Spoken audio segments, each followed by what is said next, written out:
iri kwibutsa abanyarwanda, iri kubabwira ngo nimugaruke, mwaretse urukundo nk'urwa mbere. Ndetse n'umuntu ubibabwiye mushaka kumutera ibuye, ariko ntago bizakunda nshuti yanjye. Haleluya!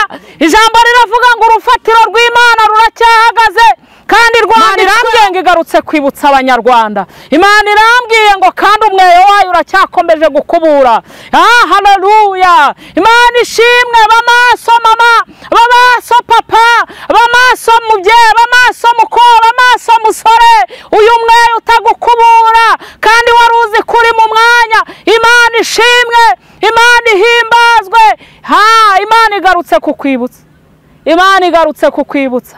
Navuze ngo mbese tugiye gutungurwa. Babandi b'imbere niko Uwiteka avuganye nanjye, twabonaga mu b'imbere bikabakabya amatabaza bakayabura. Tugiye gutungurwa, twababariraga mu b'imbere tubona abadiyakona, tubona abahanu. Itabaza ryawe aho warisinziririje papa ntago mpazi. Itabaza ryawe wa mugore uri guca inyuma y'umugabo aho warisinziririje ntago mpazi. Itabaza ryawe wa mukobwa we aho warisinziririje aho mu basore birirwa bakanda amabere nk'amapapayi ntago mpazi. Ariko uru rukundo irambwiye ngo kandi nimwihane uburakari bwayo butarabageraho, ngo bwarabagezeho ntimwumva, ngo kandi rata yagiye ituma intumwa ariko ntimwabasha kumva, ariko ivuganye nanjye ngo igeze kuri tere. Haleluya! Kandi irambwiye ngo mvuge ngo umugeni rata aratashye.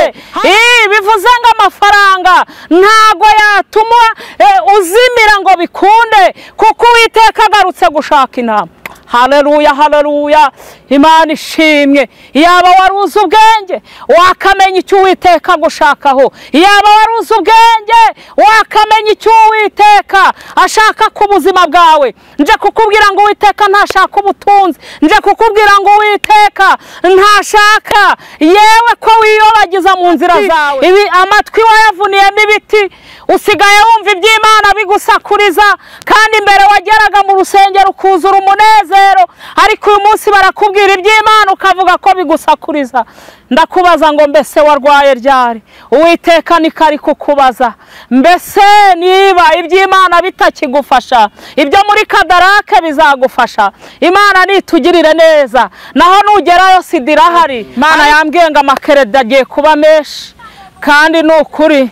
Reka mbabwire, nimutaba amaso bivuze ngo Uwiteka ateje umuyaga mu byanyu, ibyishingikirizo byanyu Uwiteka bihinduye ubusa. Imana nitugirire neza. Nimugaruke, nimugaruke, nimugaruke Uwiteka atarakuraho ibyanyu kugira ngo ariko Imana iri kukwibutsa, iri kukubwira ngo garukira aho ngaho. Waba waratanye ushaka ubutunzi, waba waratanye yewe mu by'isi bikagushuka, ariko Imana ivuze ngo iki? Iravuze ngo garukiraho igitereko kitabaza kitarakurwa hacyo. Imana mboneraho no kubwira abantu bari mu gihugu cyo hanze, Imana irambwiye ngo iraje. Haleluya!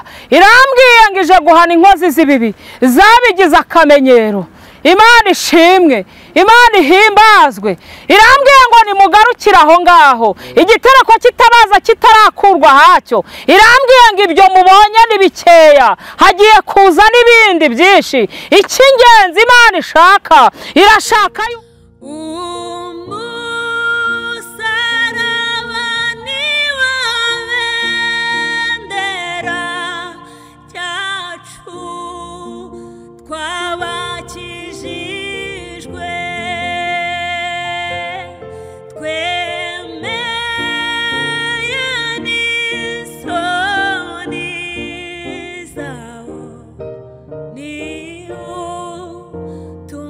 tuneshereza.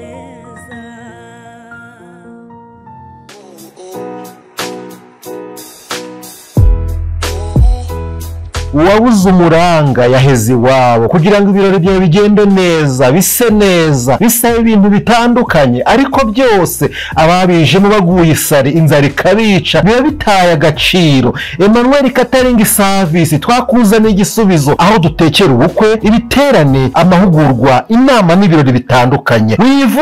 Wivunika tubigusangisha aho wakoreye ibirori hose. Ikindi kandi tubafite ibikoresho bikodeshwa, aribyo shopping dish, amasahane, amasafuriya, imbabura n'ibindi. Dukorera mu gihugu cy'u Rwanda hose, ibiciro biri hasi cyane. Duhamagare cyangwa twandikire kuri 078 31 942 cyangwa bakunze ijambo ry'Imana kandi bakunze umusaraba TV. Mwese turabasuje kandi tubahaye ikaze mu kiganiro kivuga ubutumwa cyacu cy'uyu munsi. Reka tuvuge ngo amahoro y'Imana nabane namwe kandi umugisha w'Imana ubo ndetse n'abanyu bose hafi na kure, aho muherereye mu cyo bitandukanye, amajyaruguru, amajyepfo, iburasirazuba n'uburengera bwaryo. Reka mwese twizere ko muri amahoro kandi Imana ibarindiye mu buntu bwayo.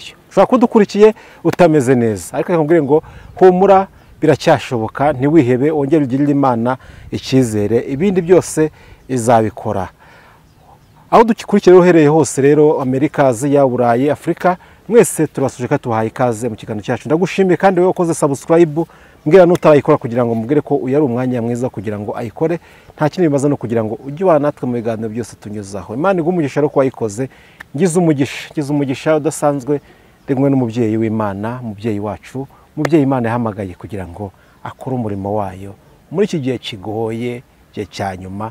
Imana ikumukoresha ibidasanzwe. Turagusuje mu izina rya Yesu. turabikirije mu izina rya Yesu. Navuze ngo Imana igukoresha ibintu bidasanzwe, mbona ubaye ukuntu, si byo siko bimeze? Pawulo yabivuze neza, aravuga ngo nshobozwa byose na Kristo umpa imbaraga. Umeze neza mubyeyi? Ndashima Imana. Yesu arakurinze. Kuko umwami Yesu ankunda ndamahoro. Yego. Imana ishimwe ko gucirinza ukaba ubonetse, kandi Imana ishimwe yuko wumviye Imana, kuko batumwa bose ntabwo ariko batumika, kandi hari n'abantu ngo bajya bananira Imana. Nibyo koko bakananira Imana rwose, bati manje ntaho nzajya. Aha kereka itakunize.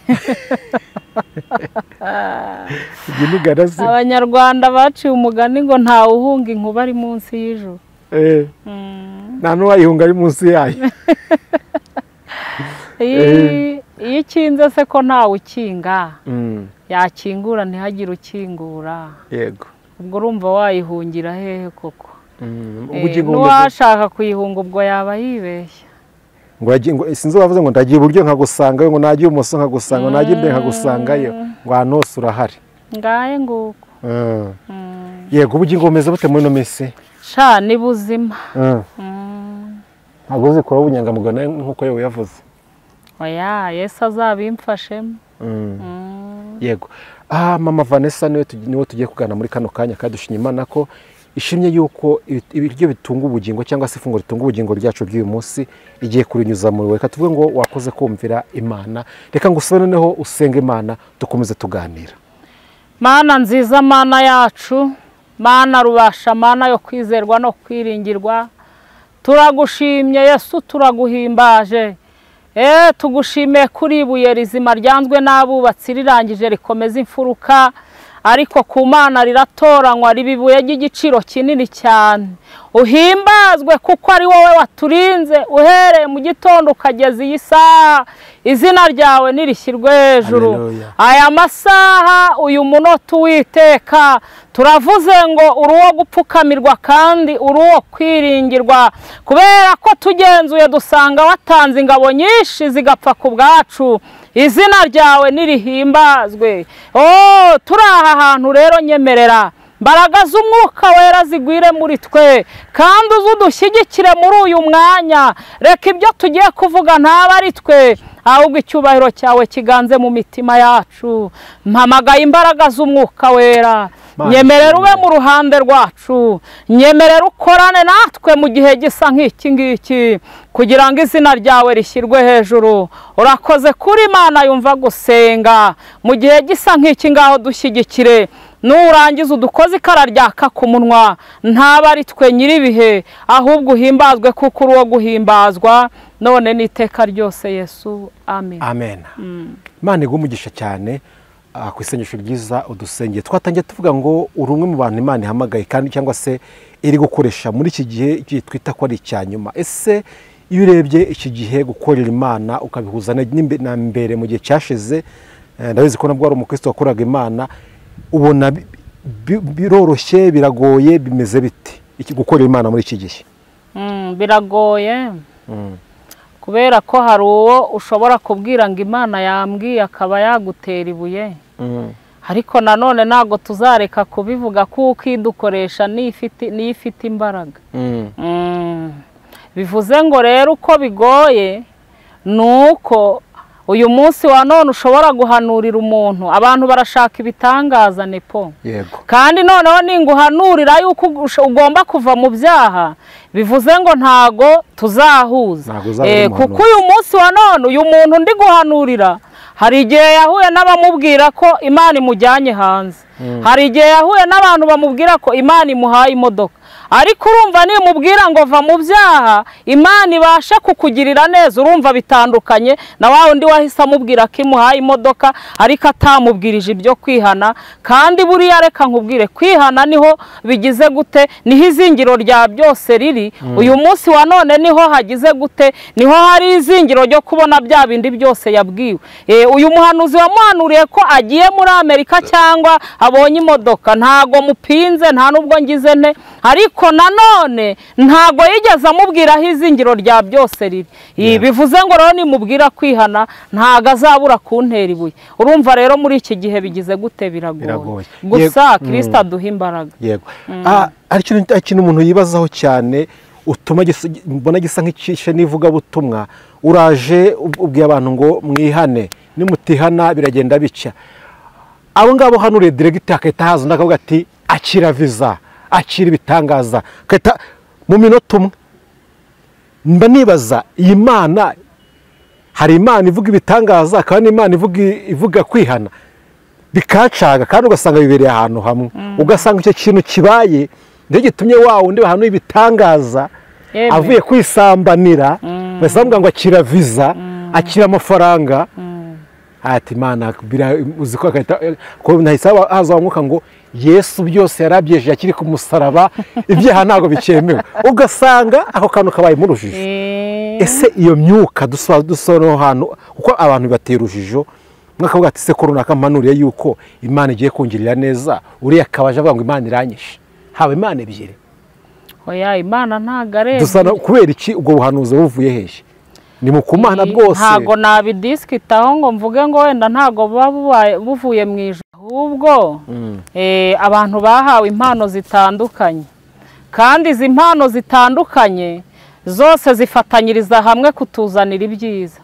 Bivuze ngo rero uyu muntu babwiye yuko yakira viza kandi ko kagahita agenda, uwamubwiye kwihana ntabashe kubikora kandi akabona birakunze, nje kukubwira ngo nubwo uyu munsi wa none byakunze, ariko nanone ntago bikuyeho kuzihana. Nshuti yanjye, ntago bikuyeho kuzihana, kuko iyi Imana isezerana ibasha kuri guha pe, ikemera no kuri guhera mu byaha kugira ngo wenda uzahindukire.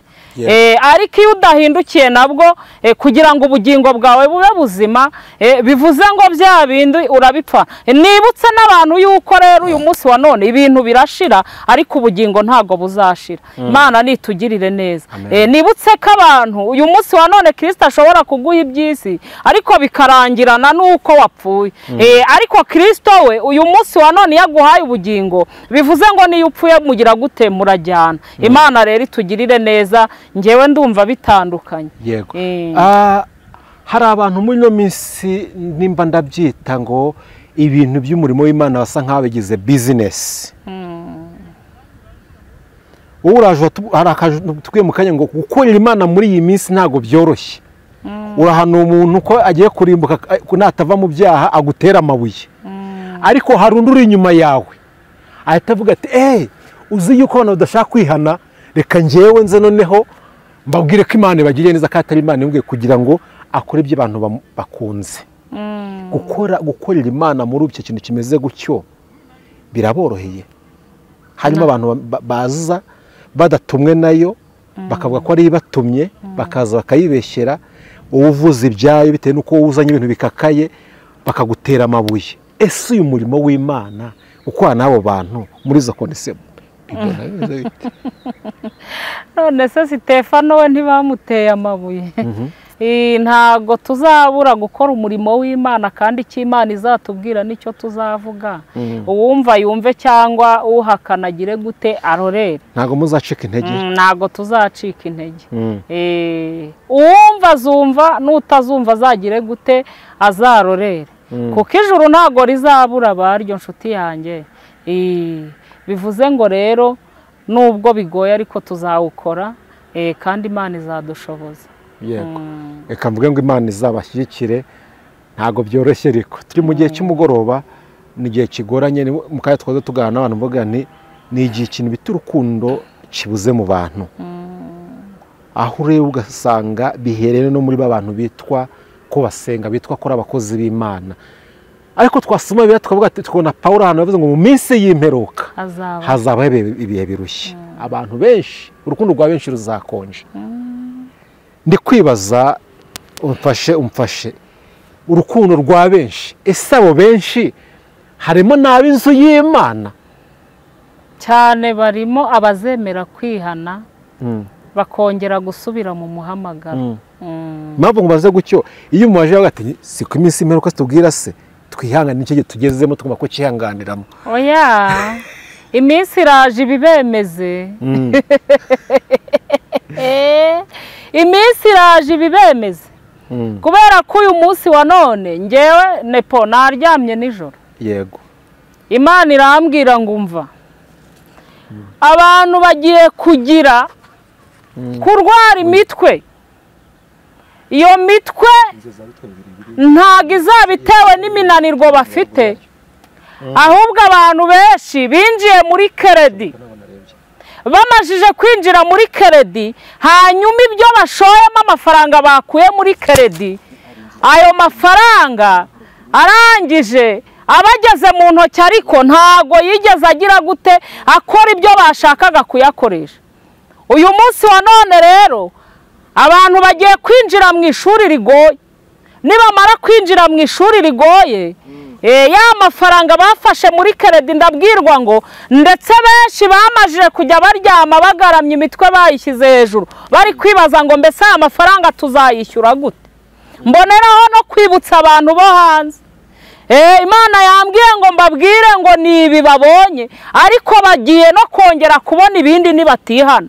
Imana itugirire neza, Imana itwiteho. Bivuze ngo rero Uwiteka arashaka kongera kugarura urukundo nk'urwa mbere.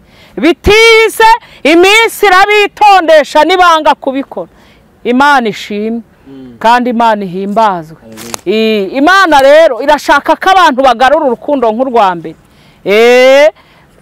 Kandi nukuri reka mbabwire, abantu bafashe keredi benshi bamajije kuzifata uyu munsi wa none, Imana yambwiye ngo biri kubayobera, ndetse bagiye kujya baryama bamere nk'abasazi.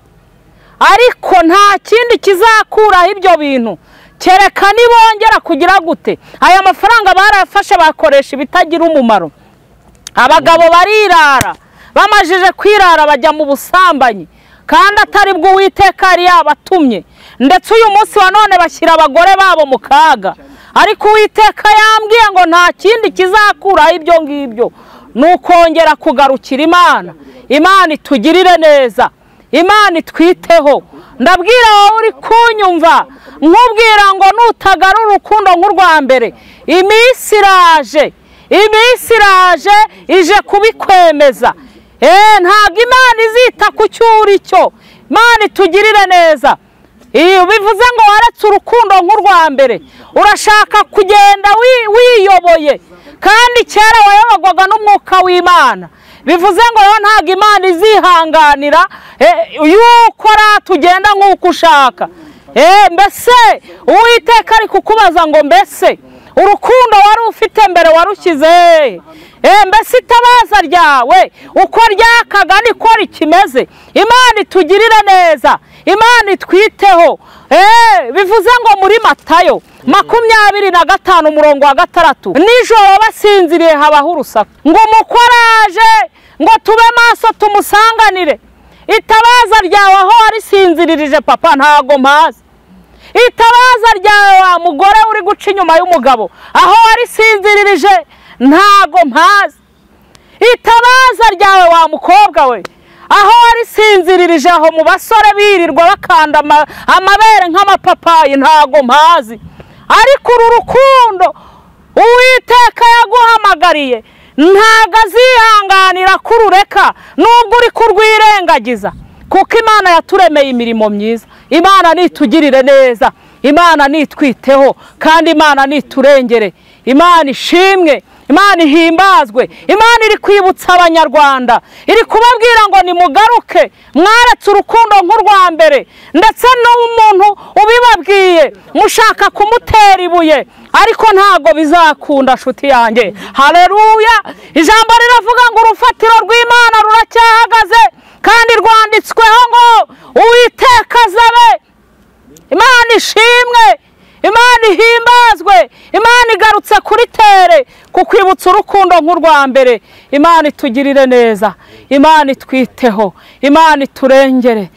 Mboneraho kubwira abantu yewe bitwa ngo barakijijwe, Imana ishimwe. Imana iri kukureba kuri tere, yamara kukureba igasanga uko yaguhamagaye si kukiri. Imana ishimwe. Imana irashaka kongera ukagaruka. Haleluya! Birashoboka ko abantu mwicarana cyangwa se abantu muri kumwe muri korari, abantu mugendana batabashije kumenya ko wagiye, ariko Uwiteka yarabimenye, ari kukubwira ngo garuka kandi ugarure urukundo nk'urwa mbere. Imana itugirire neza, kandi ibyo nutabikora ije gukuraho ibyishingikirizo byawe byose. Bivuze ngo amafaranga ntago yatuma uzimira ngo bikunde, kuko Uwiteka agarutse gushaka intama. Haleluya, haleluya. Imana ishimwe. Yaba waruzi ubwenge wakamenya icyo Uwiteka gushakaho. Yaba waruzi ubwenge wakamenya icyo Uwiteka ashaka ku buzima bwawe. Nje kukubwira ngo Uwiteka ntashaka ubutunzi, nje kukubwira ngo Uwiteka ntashaka yewe ko wiyobagiza mu nzira zawe, ahubwo arashaka uwo mutima wawe. Haleluya. Kandi numwemerera muragendana, kandi numwemerera arakorana nawe iby'ubutwari. Imana nitugirire neza, Imana nitwiteho. Imana irambwiye ngo igarutse kwibutsa abanyarwanda. Imana irambwiye ngo kandi umweyo wayo uracyakomeje gukubura. Haleluya. Imana ishimwe. Bamaso mama, bamaso papa, bamaso mubyeyi, bamaso mukobwa, bamaso musore, uyu mweyo utagukubura kandi waruzi kuri mu mwanya. Imana ishimwe, Imana ihimbazwe. Imana igarutse kukwibutsa, Imana igarutse kukwibutsa. Navuze ngo mbese itabaza ryawe ni rizima, ngo nuko habaho urusaku aho wasinziririye ntago mpazi, ariko Uwiteka arahareba, ariko aje kukwibutsa. Arambwiye ngo wavuniyemo ibiti amatwi wayavuniyemo ibiti, usigaye wumva iby'Imana bigusakuriza, kandi imbere wageraga mu rusengero ukuzura umunezero, ariko uyu munsi barakubwira iby'Imana ukavuga ko bigusakuriza. Ndakubaza ngo mbese warwaye ryari? Uwiteka niko ari kukubaza. Mbese niba iby'Imana bitakigufasha, ibyo muri Kadarake bizagufasha. Imana nitugirire neza. Naho nugerayo sida irahari, ariko nagutangarizaga haleluya ngo garukira aho ngaho. Haya nizo igitereko kitabaza kitarakurwa hacyo. Imana ishimwe, Imana ihimbazwe, kandi Imana ishyirwe hejuru. Nje kukubwira ngo Imana ni umukozi w'umuhanga, nuyigarukirira kugirira ibambe n'imbabazi. Irambwiye ngo kandi bimwabonye yewe byarutusigisigi, byarutuntu twamanege tumba. Bamaso mu ntamuyoboye, bamaso urebe ko igitereko kitabaza yewe kikiri ahacyo, ariko nubona kitakiri ahacyo ugishyira ahacyo, kuko n'ikimana ishaka. Imana ishimwe, Imana ihimbazwe. ngewe Mamemerine ntago namenya aho wasinziriye, nimba ari mu busambanyi ntago mbizi, nimba ari mu burozi ntago mbizi, ntago ari mu bujura, nimba ari mu bujura nabyo ntago mbizi, ariko data wa twese yarahabonye, ariko arashaka kugira ngo agarure icyari cyarazimiye. Imana itugirire neza, Imana itwiteho. urushako washatse rwakura itabaza ryawe ku buzima bwawe, ndetse umugabo washatse yashaka gukura itabaza ryawe yewe ku buzima bwawe, ariko ibyo ntibikubuze kongera gucana. Imana ishimwe, irinde guhunikira. Wajya gusenga mu gicuku cya nijoro ntabwo ugisenga uko bikwiriye. Imana irashaka kukanguka kandi ukagarura urukundo nk'urwa mbere. Imana nitugirire neza kandi Imana itwiteho. Imana yambwiye ngo amakereda agiye kuba menshi, kandi ni ukuri reka mbabwire, nimutaba amaso bivuze ngo Uwiteka ateje umuyaga mu byanyu, ibyishingikirizo byanyu Uwiteka bihinduye ubusa. Imana nitugirire neza, nimugaruke Uwiteka atarakuraho ibyanyu, kugira ngo izina ry'Imana rihabwe icyubahiro. Reka dusome amagambo y'Imana aboneka muri Yesaya 35 umurongo n'uwa mbere, umurongo n'uwa 8. Haravuze ngo kandi hazabaho inzira nyabagendwa, iyo nzira izitwa iyo kwera niyo gukiranuka, ngo abanduye imitima ntibazayicamo, ngo ahubwo izaba iy'abandi, abagenzi n'ababa ari abaswa ntibazayiyoba. Nta ntare izahaba, inyamaswa yose y'inkazi ntizayigeramo, ntizaba inyamaswa yose y'inkazi ntabwo izayigeramo, ngo kandi ntizaba yibonekamo, nta nubwo izayibonekamo, ngo ahubwo izaba iy'abacunguwe nibo bazayinyuramo. Abacunguwe n'Uwiteka, niko Imana ivuze. Imana ishimwe kandi Imana ihimbazwe, ngo kandi iyo nzira izaba iyo kwera. Haleluya! Ngo niyo gukiranuka, ngo umugenzi naho yaba ari umuswa, ngo iyo nzira ntazayiyoba.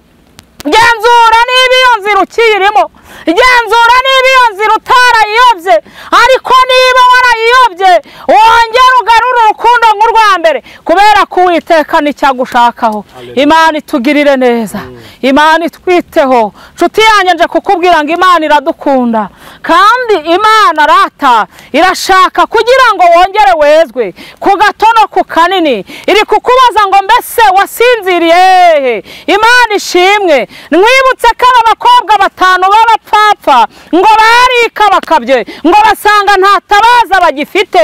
Imana ihimbazwe. Tugiye gutungurwa, babandi b'imbere niko Uwiteka avuganye nanjye, twabonaga mu b'imbere bika bakabya amatabaza bakayabura. Tugiye gutungurwa, twagabariraga mu b'imbere tubona abadiyakona, tubona abahanura, ariko dusanga nta tabaza bafite. Imana itugirire neza, ariko Imana iri kukwibutsa, iri kukubwira ngo garukira aho ngaho. Waba waratanye ushaka ubutunzi, waba waratanye yewe mu by'isi bikagushuka, ariko Imana ivuze ngo iki? Iravuze ngo garukiraho, igitereko kitabaza kitarakurwa hacyo. Imana nitugirire neza, ngo kandi iyo nzira izaba iyo kwera, haya nizo, ngo ndetse niyo gukiranuka. Imana ishimwe. Ngo kandi rata ngiyo nzira abanduye imitima yabo ntago bazigera bayicamo, ngo ahubwo izitwa iy'abacunguwe, ngo n'amaraso y'igiciro. Ese waracunguwe mama? Ese waracunguwe papa? Ibyo uvuga bikurimo neza. Imana nitugirire neza. Ntabwo ubwami ari ubw'amagambo, ubwami bw'Imana buratwaranirwa, kandi intwarane zibugishamo imbaraga. Nshuti yanjye ndagira ngo nkubwire wezwe ku gato no ku kanini. Mboneraho no kubwira abantu bari mu gihugu cyo hanze, Imana irambwiye ngo iraje. Haleluya! Irambwiye ngo ije guhana inkozi z'ibibi zabigize akamenyero. Imana ishimwe, Imana ihimbazwe. Irambwiye ngo nimugarukire aho ngaho, igitereko kitabaza kitarakurwa hacyo. Irambwiye ngo ibyo mubonye ni bikeya, hagiye kuza n'ibindi byinshi. Icy'ingenzi Imana ishaka, irashaka yuko mwihana. Irambwiye ngo kandi nimwihane uburakari bwayo butarabageraho, ngo bwarabagezeho ntimwumva, ngo kandi rata yagiye ituma intumwa ariko ntimwabasha kumva, ariko ivuganye nanjye ngo igeze kuri tere. Haleluya. Kandi irambwiye ngo mvuge ngo umugeni rata aratashye. Haleluya. Imana ishimwe. Mbese ntiwaba uri mu bageni? Imana ishimwe. Erega uyu munsi nawe utaryama ngo upfe, wahura n'impanuka mu nzira. Nimwezwe ku gato no ku kanini. Imana ni urukundo.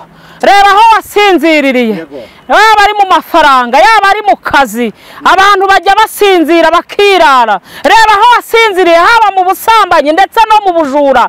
Reba aho wasinzirire. Dusenge. Mana, mu izina rya Yesu, uri umunyembaraga, urashoboye, urakomeye, witwa Ndiho. Gera ku muntu wese uguteze amatwi. Nyemerera Mwami, ubahe guhinda umushyitsi kubw'ijambo ryawe ryiza.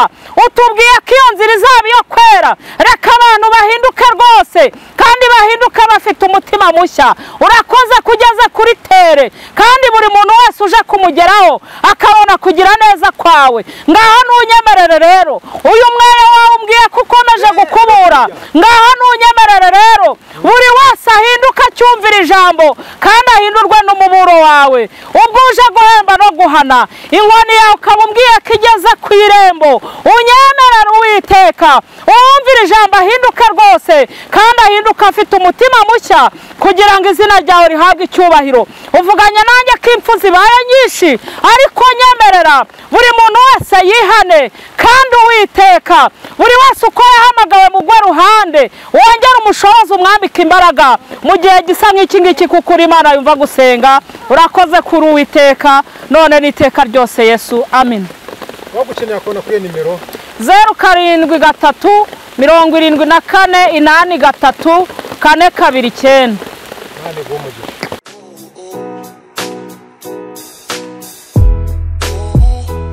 uwabuze umuranga yaheze iwabo kugira ngo ibirori byawe bigende neza, bise neza, bisabe ibintu bitandukanye, ariko byose ababijemo baguye isari, inzara ikabica, biba bitaye agaciro. Emmanuel Catering Service twakuzaniye igisubizo, aho dutekera ubukwe, ibiterane, amahugurwa, inama n'ibirori bitandukanye. Wivunika tubigusangisha aho wakoreye ibirori hose. Ikindi kandi tubafite ibikoresho bikodeshwa, aribyo shopping dish, amasahane, amasafuriya, imbabura n'ibindi. Dukorera mu gihugu cy'u Rwanda hose, ibiciro biri hasi cyane. Duhamagare cyangwa twandikire kuri 07 34 942 cyangwa 07 50 53 54 9. Emmanuel Catering Service.